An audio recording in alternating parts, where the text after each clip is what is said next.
Hello, everybody. Good evening. Hello, Austin. Hello, Maisha. I was reading an ancient book. This was actually a very large book, but had a lot of depth to.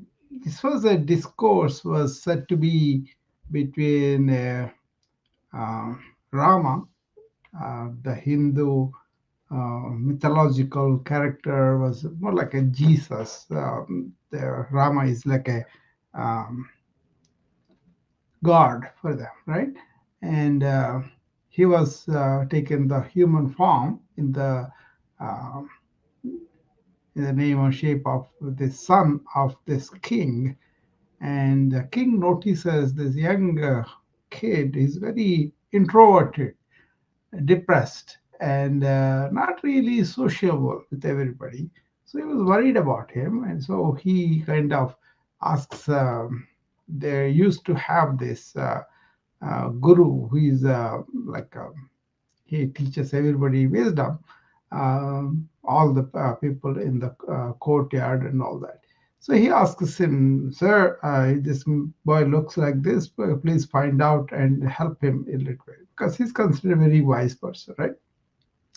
So there's a discourse happens between Rama, who is supposed to be the god, but has taken the human form, and he doesn't know he's God yet. But then he had to have this discourse from this teacher, right? And there was this sentence. They said, before you go to meditation, before you sit down for the meditation, have this session through the subconscious. What it is oh mind is addressing the mind. Oh mind, I am not interested whatever you have to say.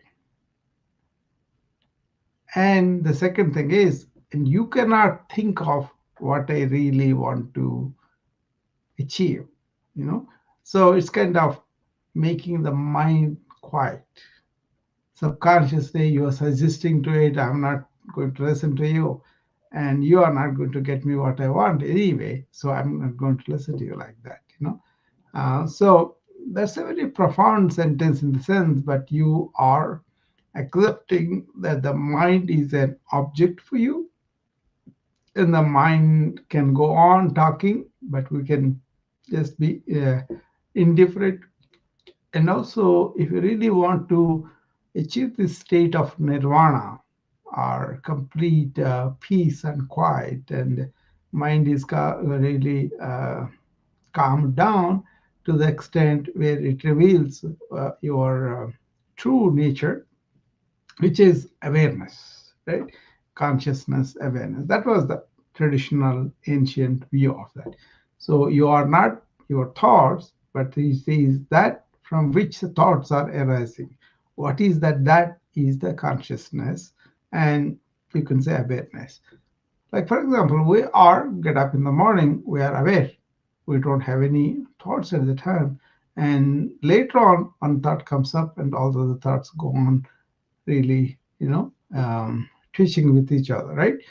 So this sentence, oh mind, I'm not interested whatever you say, is kind of accepts that the mind is going to produce a lot of thoughts, a lot of chatter, but I'm not going to listen to it, right?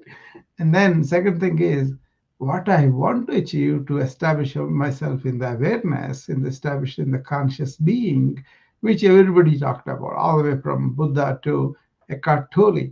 Everybody talked about that self-realization. Uh, so you want to achieve that, where your thought is your slave, and you're going to use the thought whenever you want. Otherwise, it's going to keep quiet. Okay, but that's the case with the modern minds anyway. We are all restless. We know that our mind chatters all the time, and it goes on chattering all the time. And we want to do some process like a meditation, we call it, where we sit down and calm the mind.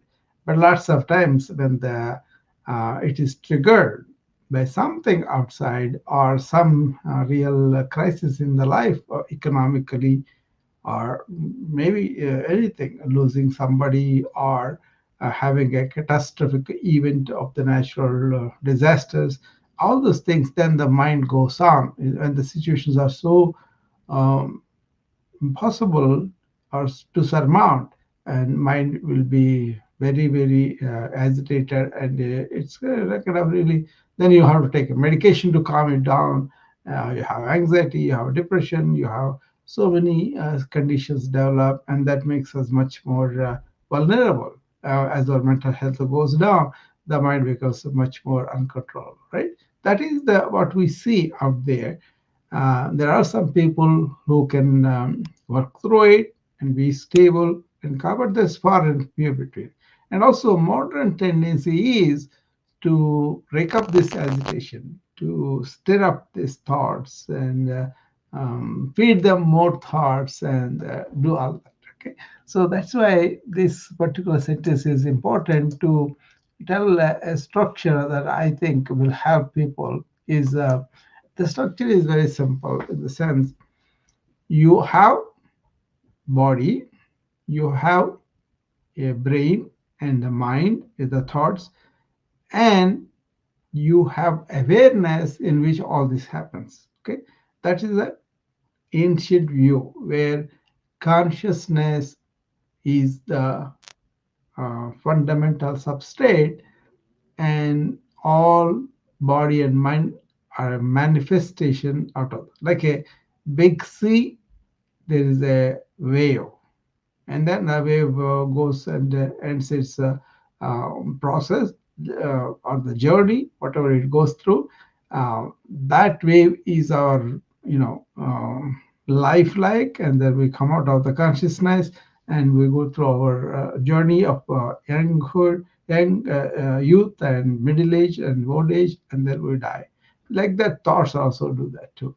So essential thing is, beyond the thoughts, there is this awareness, which they call it self, which they call it conscious being, or self itself. That is the one you want to realize. Okay, that for that there are so much written, so many practices. um, there's really quite a lot of words about it, and people get caught in that. uh, but the thing is, it has to be realized by keeping quiet the mind. That is the yoga. Yoga, chitta, vritti, nirodha. That means stilling the mind or the modulation of the mind. Then tada, drashtu, swarupe avasthanam. Then you really see your real nature, which is self luminous. It kind of brightly light. It's a light comes up very easily. In that light, everything else is illuminated. So this is actually used in several circles for the uh, speeches on calming the mind, speeches on meditation, speaking on self-realization, nirvana, and all that. They use this anomaly. Basically, you are awareness, and that awareness is covered by your chattering mind. So calm the chattering mind, then you will see your real self, and it will come out, and it will be beautiful because you are seeing everything in a different light. Okay, so uh, see, when Western system developed Rene Descartes saying, "I think, therefore I am," we all agree now that he stopped a step short. He should have said, "I'm conscious, therefore I am." So he did not say what I am when I don't think, right? So Western thought, Western lifestyle, even now, it is going after thinking, because intellect is the only superficial, or not supreme, and so intellect is the one that gets everything done. It has its role, but only outside, right? The intellect senses go out, but if you really want to see your own inner self, your thoughts, your feelings, your everything coming out of it, you want to turn inward, but you cannot analyze that. You cannot use intellect to know that. You got to be intuitively feeling that. I thought Eckhart Tolle gave a good definition on this in the book Now. He says to regain the memory of being, regain the memory of the being is beyond that body and mind, right? The being, the life force, okay? To regain the memory of being and to abide as the feeling realization. He didn't say thought realization, he said feeling realization. That's more like a intuition. Intuitively, you feel. Abiding in the feeling realization of that being is self enlightenment, okay, self realization. I thought that was very nicely put because he himself went through that, Eckhart Tolle. He went through that. He was a very depressed young man. Then one day, suddenly he says, I want to kill myself. Then he says, are there two of me in me that I want to kill myself? And that breaks up his thought hold. And then he completely becomes enlightened because his thought structure is broken down. And then he becomes very light in his being. And from then onwards, he lives in present. He doesn't go into the past or the future. And they wrote the book Now, and he was enormously responsible to help millions of people in America, in the West, to transcend ego and become self-realized. So I have a lot of affection and a lot of respect for Eckhart Tolle. But then, if you take that tradition where you want to go beyond your mind and transcend your ego and realize who you are, we usually start with some kind of meditation, right? So before you do meditation, try this suggestion to your mind. Sit down and say, oh, mind, I'm not interested in whatever you are saying. Also, you cannot get me to where I want. You cannot think of what I want, what I want to achieve self realization. That's where it is a very good suggestion to your subconscious, where the subconscious calms down the mind and the meditation will be more effective to you. Try that. I'm sure you have your own experience with this, but this is something I learned from that book in discussion, and they really go into depth about what is thought, what is beyond thought, what is this consciousness, what is the human part of it as awareness. And if you really look at it, you can see that you are basically first aware, and it in this awareness all your thoughts are springing up, but you're so quickly caught up in the thoughts, you think you are the thoughts. So if you can see that fact that you are having thoughts, that means you are aware of the thoughts, and thought will be under you. If you identify with the thought and then pursue the thought, you will create a network of thought, and then you got caught. Just like a spider. The spider first comes and weaves the net, right? And kind of emits the thread, and the thread is formed like a net. And then it can get caught in that net, right? Like that. I think this is very standard. You can see it very well. We are not able to think consciously. That means voluntarily, intentionally. We will think about such a subject. What I'm saying is, can you initiate the thought, go through the thought, and end it? And on a daily basis, on a moment to momentary basis. That's where you will be living in the moment, in the awareness, in the moment to moment awareness. That is actually choiceless for us. We are actually in choiceless awareness.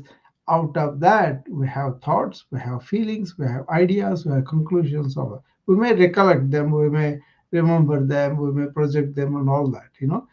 And out of that, a lot of good things happen. But the only thing problem becomes is we are okay to create things, we are okay to fix problems outside. What about the inner self? Do you know the nurturing silence? Do you know upon whenever you want, you can go and stay in there without allowing the thoughts to prop up in your head and bother you?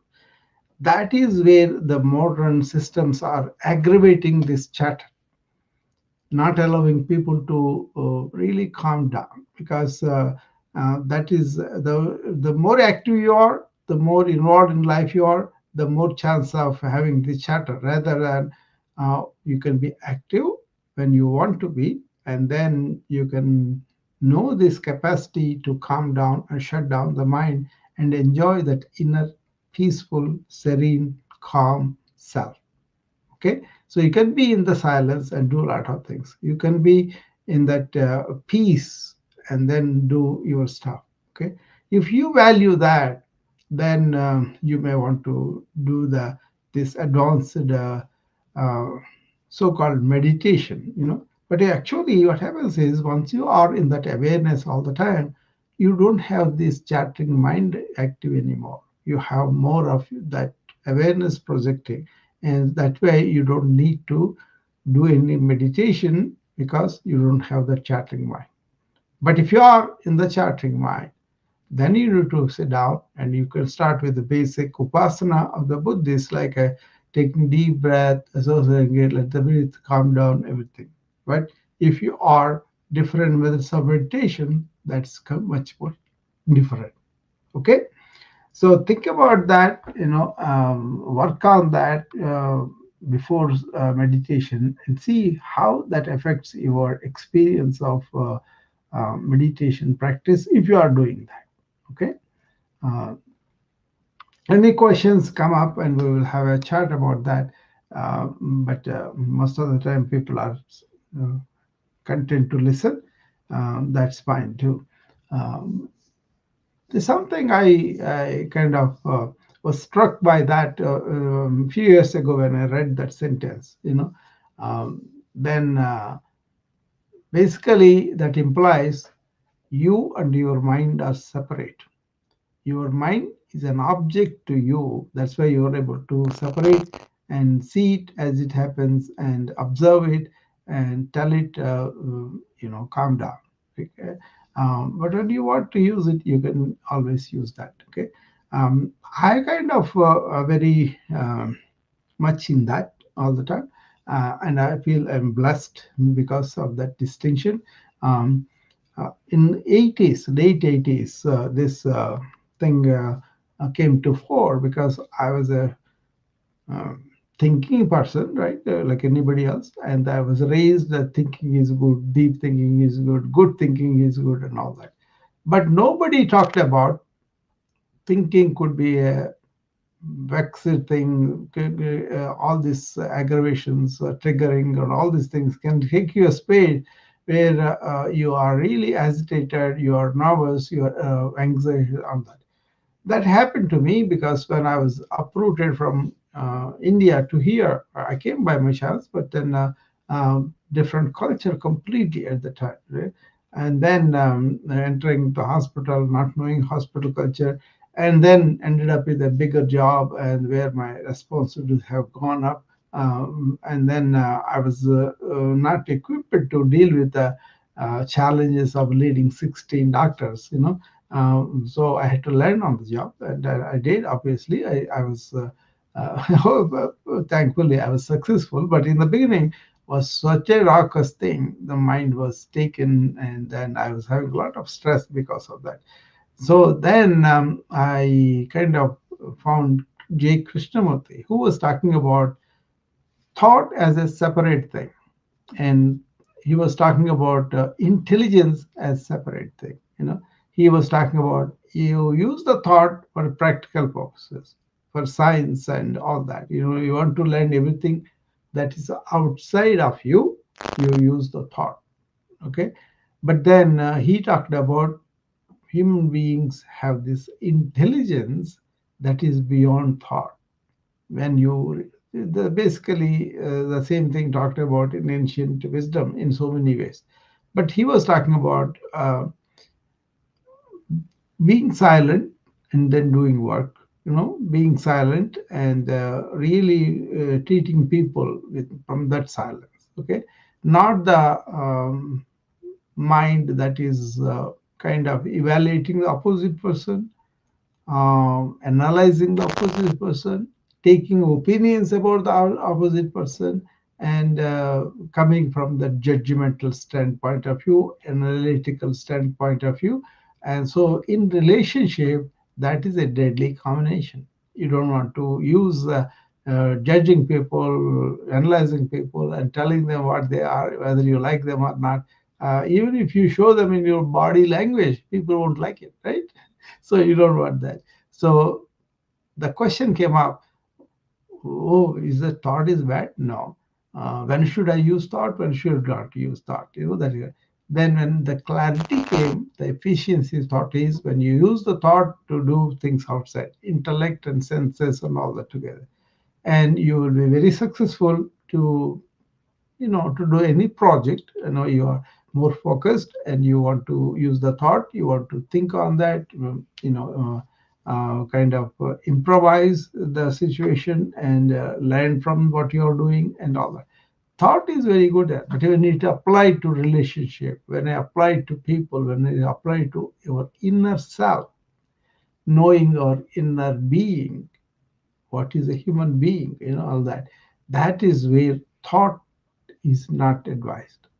And that clarity, once I got, initially I really was very confused. What is this? I wanted to think deep. I was told that you are thinking deep is a good person and all that.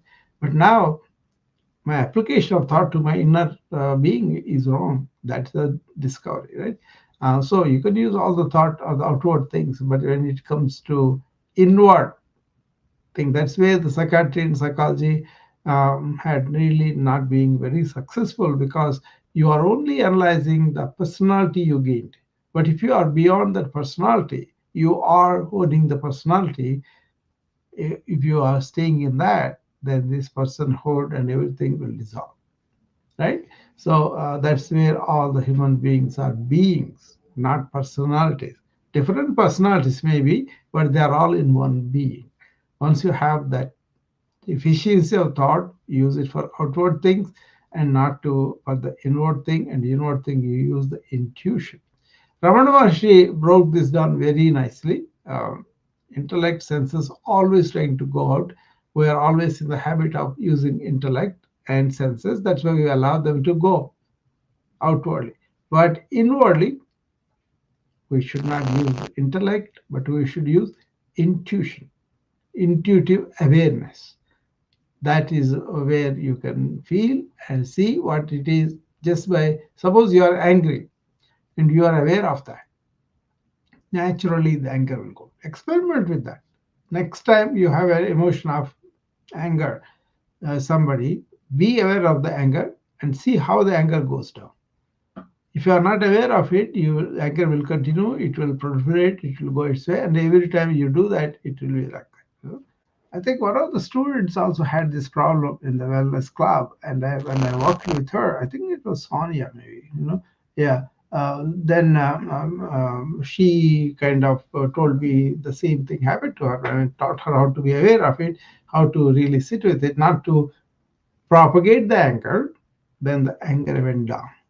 So efficiency of thought, think and do things outward, but when it comes to inward, feel and be aware and see where these things are coming from.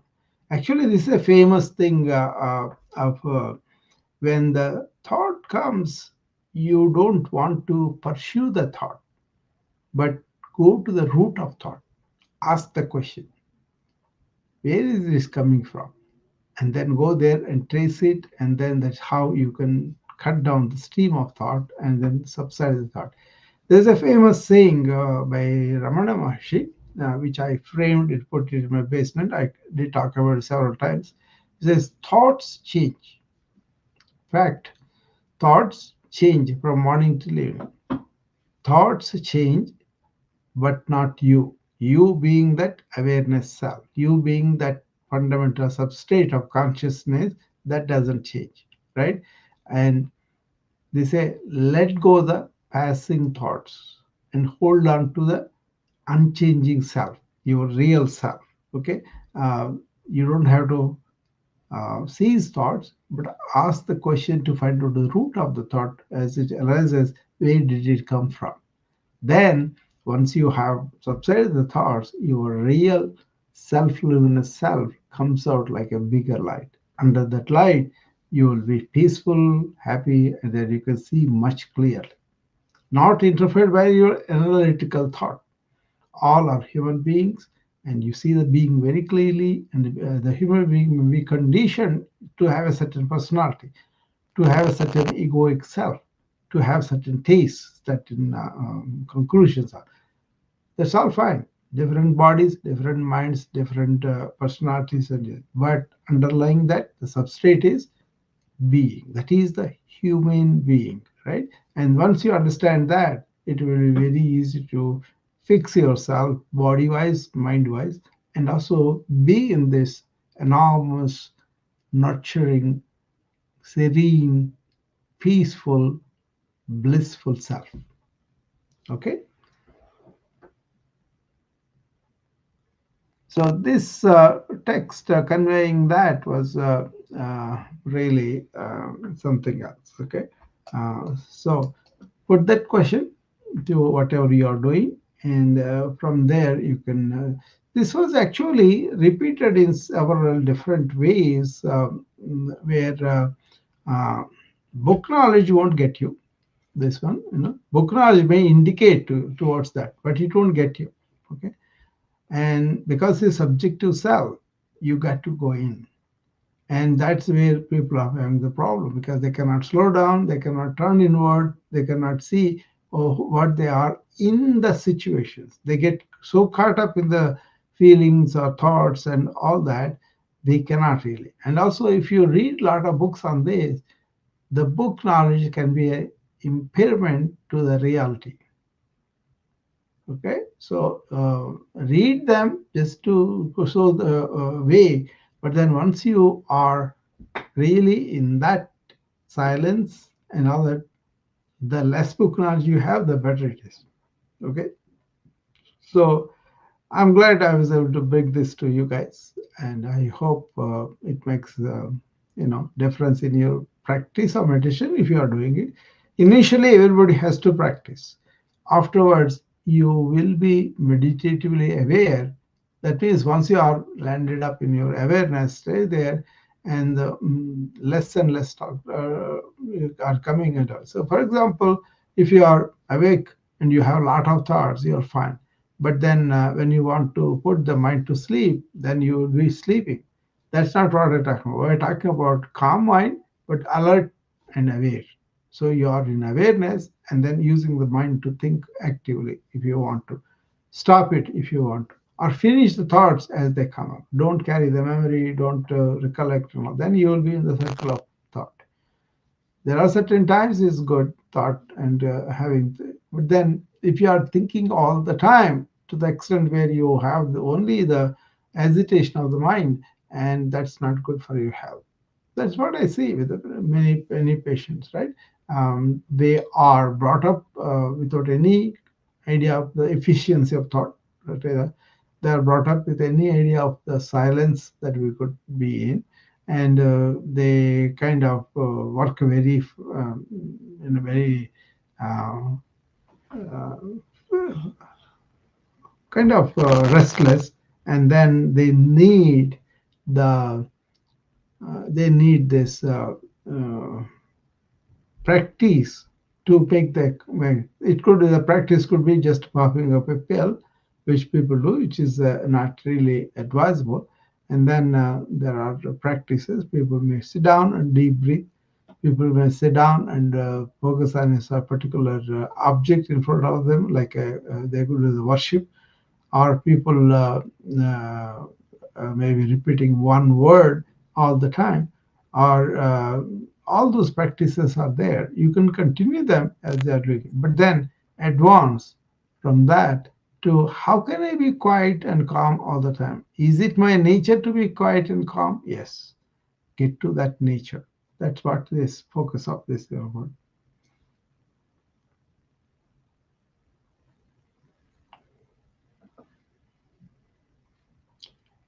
I plan to do a more like a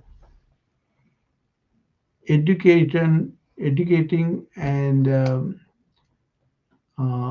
more of awareness, bringing out practices, a series I'm going to do, and I will have some topics about that.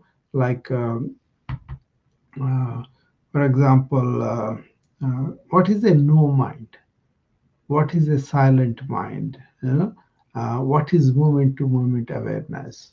So many of these things we have the topics are going to be like this. Um, First, I may want to start like a what is holistic well-being and awareness, and then exploring the role of thought, and what is intelligence apart from the thought, what is meditative awareness, and also what is the state of no mind, okay, and also what is ego transcendence. These six I wrote down this morning, and I want to conduct um, more like a all the into series, culminating in how can we integrate awareness into everyday life. That means you are always awareness and you bring out the thoughts when you need, otherwise slip back into that. So bringing forth the awareness and putting this chattering mind behind is the goal of the ancient cultures, and they did very well with that. I happen to catch that very fortunately, and I happen to understand that and practice that in the sense not practice, I am being in awareness, and then I think and I want to think. Otherwise, I slip back into that. Happens very well with my patients. When I go there, I'll use my mind. I have to talk to them. I have to document them. I have to plan and all that. But then after the patient leaves, that's it. I can end that and be in that silence. Okay.